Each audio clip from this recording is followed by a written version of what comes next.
Hello everyone, welcome back to another Microsoft Flight Simulator 2020 news video. Today is really an airliner special. We're talking about the 757, the 787, the MD-11 and plenty more. So a lot to get into today, but first a message from today's sponsor. Today's video has very kindly been sponsored by our friends at FS Academy. Now loyal fans of the channel will know that I almost never ever do sponsorships, so when I do it is something special. Now FS Academy is back with a bang, quite literally, with their recently released Commander Mission Pack. Now this places you on the flight deck as a virtual captain in emergency situations in a variety of aircraft, from forced landings in the noble Cessna 152 to an authentic recreation of the Miracle on the Hudson. 12 extensive missions, a highly detailed manual coupled with checklists, a mission pack that perfectly balances education and fun. Available now for PC and soon to be for Xbox. Please do have a look.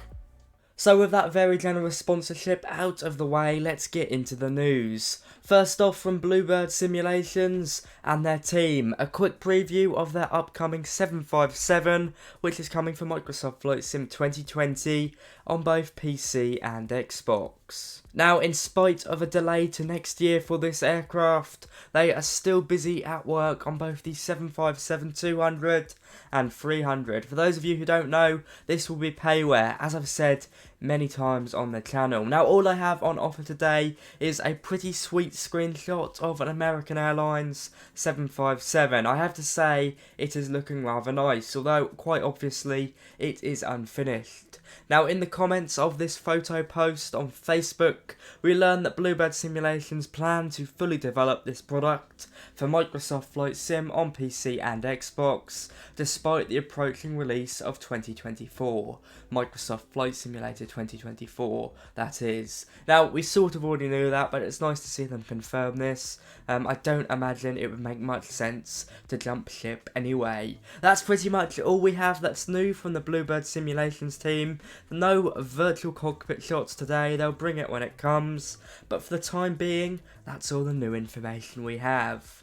Now onto a more sufficient update with the Horizon Simulations 787-9, which is a sort of freeware project for Microsoft Flight Simulator on PC. Now I say sort of freeware as it does require the Premium Deluxe version of Microsoft Flight Simulator, and sadly is only available on PC. Now via their Discord, the team have informed us that this freeware airliner is moving from its internal alpha stage into its internal beta stage. Now while this doesn't mean too much for the outsider just yet, it is an important internal development milestone that suggests it is very much getting closer to our simulators. That aside, as you've been seeing on the screen, we have some stunning previews of this 787 variant in some expertly crafted liveries. Note as well that these aren't super clean liveries, they have been roughed up a bit, so I have to say, it is looking wonderful. Now on the screen right now is also a table of most of the Horizon Sim team and their developers, so kudos to them, every single one of them. You know, working on an aircraft for free is really admirable. It is beautiful, as you've all seen, and quite frankly, it is refreshing to see a freeware team to be this organised and transparent with the development of a Microsoft Flight Simulator aircraft. I simply know they will keep it up. Now moving on to a slightly older aircraft, it looks like the McDonnell Douglas MD-11 by TFDI Designs is not too far away for the 1,000 people or so who bought the collector's edition pre-sale of the MD-11. This is according to TFDI's website, as you can see on the screen. Now the collector's edition of this vintage airliner is expected to be released by the 16th of October, so it could come early, but with just over 3 weeks to come, it'll be very interesting to see if this aircraft does partially release, as of course this is not a universal release, as only 1,000 or so collector's copies were up for grabs for a slightly elevated fee, but it does show significant progress on this tri-jet for the fact of it being released to a rather large selection of the community. 1,000 people is quite a lot to try out an aircraft of this calibre. Now, the collector's edition of the MD-11 will indeed serve as an expanded test bed for this aircraft before it enters early access and eventually public version 1 for everyone who wants to buy it. So the 1,000 ladies and gents that will be taking a look at this aircraft shortly, well, I imagine they will encounter some bugs. Now, I did actually take a look at this aircraft at FS Expo this year over in Houston. I actually crashed it.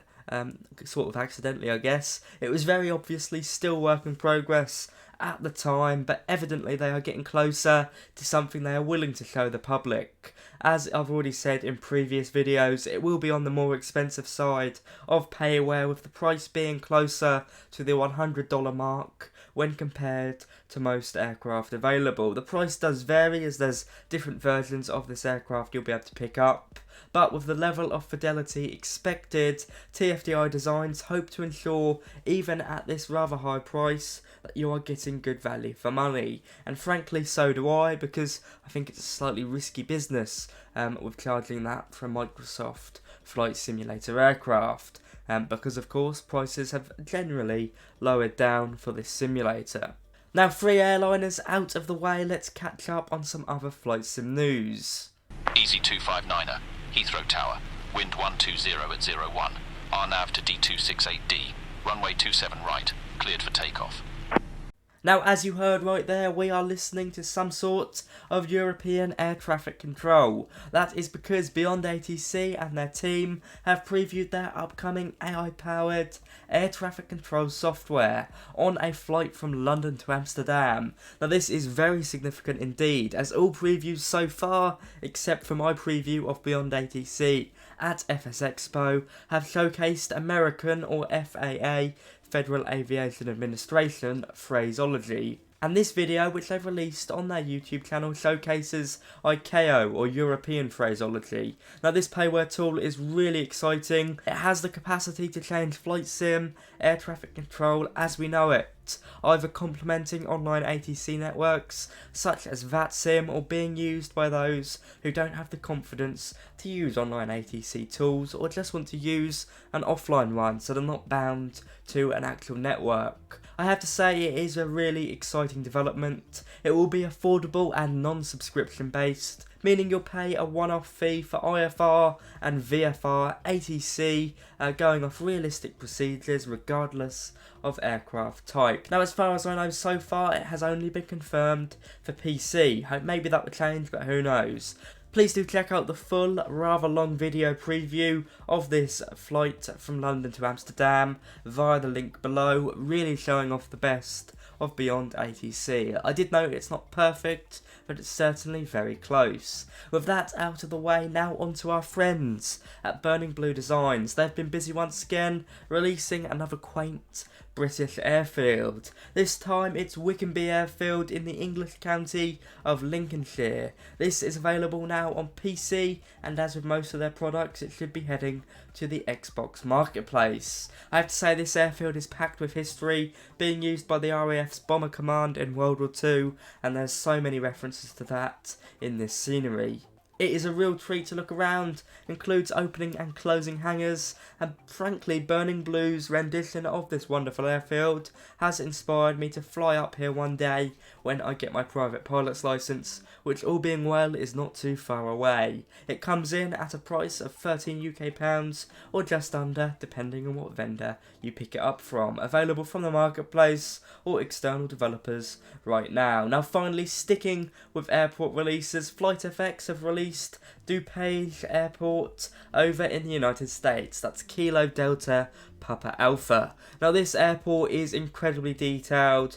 By the looks of the photos, one of the most detailed I've ever seen for the sim. It's made by the developers of the Honda Jet in partnership with Maran Garab and the Cirrus Vision Jet. This airport looks like the perfect base for either one of those aircraft. It comes in at a whopping size of 3 GB, and this is certainly brimming with detail, as I've already said. It's a very active general aviation airfield in real life, serving the city of West Chicago, which according to Wikipedia is apparently a city located, funnily enough, west of Chicago, as opposed to being West Chicago. Maybe that's wrong, but it did make me laugh. Who would have thought? If this takes your fancy, as with everything in this video, it is linked down below. This airport is now available for PC and Xbox at a price of $15 US. On that note, guys, there's all your Microsoft Flight Simulator news for you all today. I hope you've enjoyed. If you have, be sure to like, comment and subscribe. It really is very much appreciated. On that note, many happy landings. I'll see you all around. Bye bye.